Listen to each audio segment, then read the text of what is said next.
My learning journey. Hi, my name is Amy and I'm a traveler. Let me share you my recent visit to the little town of ECS 210. ECS 210 is a 14-block little town located in the province of Education and populated by less than 100 people. Majority of them are travelers like me. I was excited to visit the town because I know that Mike, who owns a stores from several towns I'd been to, and Michelle, my tour guide from the city of ECS 100, were both in town. Although my tour guide in ECS 210 wasn't Michelle, another amazing tour guide was assigned to my trip, and her name was Audrey. But my journey in this town wasn't about comfort. It's a series of uncomfortable learning. It started when I met Kumashiro, a senior tour guide from the town who told me to reject the common sense in comfortable learning. I was shocked and not sure where to start. At the end of the day, I learned that common sense is not universal, and I must avoid assumption. Then I met Ben Levine, who highlighted the politics beyond curriculum. I want to reject the idea that curriculum is related to politics and will always be part of the puzzle to complete the picture of education. I felt helpless that my role as a future teacher will be limited or at least be affected by these. But I learned that teachers just have to be aware of this concealed common sense of politics and question the importance of what the curricula offer. Another block of uncomfortable learning is the corner of racism, street, and autobiography. It disappoints me that within the history, teachers were actually taught active racism. As always, imperialists are on the top. That's the Anglo-Saxons, followed by Norwegian or Northern Europeans, then by Slavs, Ruthenians, or Eastern Europeans. Below the line are Orientals, then followed by Africans and Indians. It's problematic to think how many people were shaped to be racist individuals and the effects it produced in generations. The power that the white privilege developed as it ruled for years and its impact to the lives of the people categorized below the line. From this, I started to reflect my own autobiographical work. I want to make the excuse that the prompt was too restricting, but I can't deny that I was once again walking on my own comfort in common sense. Being a Filipino, it's easy for me to recognize my culture, but I failed to recognize my privileges because I never felt how to be placed in other categories.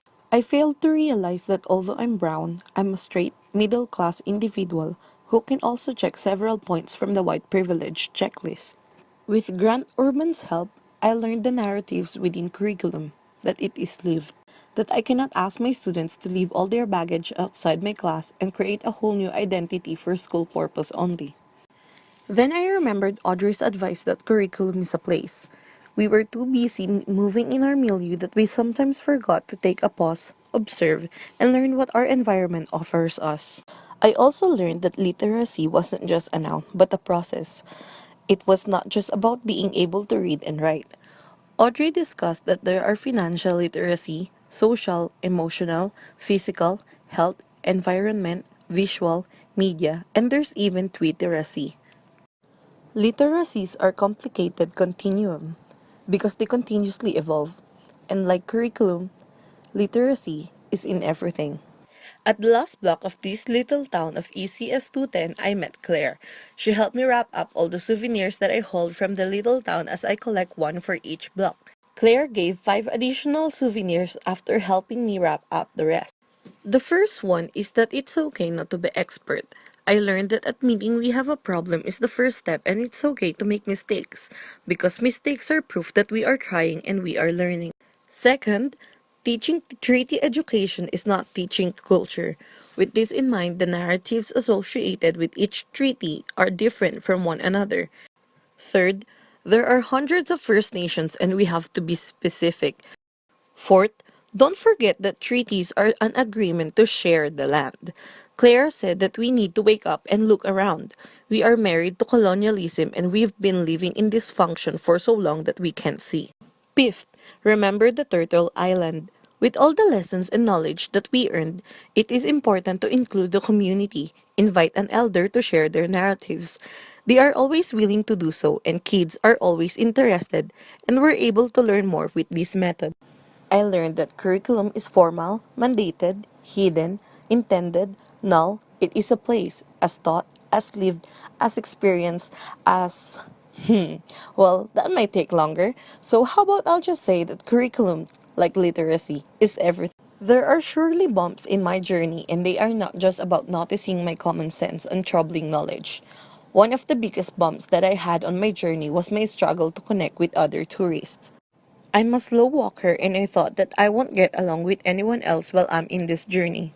To help me out, my tour guide Audrey introduced me to two other ECS 210 tourists. Brady and Elisa became my group buddies. Soon, I also met Kelsey K and Kelsey G.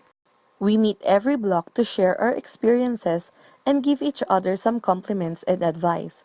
Our talks helped me a lot to gain confidence and step out a bit more from my comfort zone. I wrote my thoughts, let them fly around the town, and hope someone will hear them out. This really works. People actually make efforts to connect with me, and I'm really thankful for the guidance and support that I had. However, my journey must go on. My tour to the next city of ECS 300 was planned and coming quickly.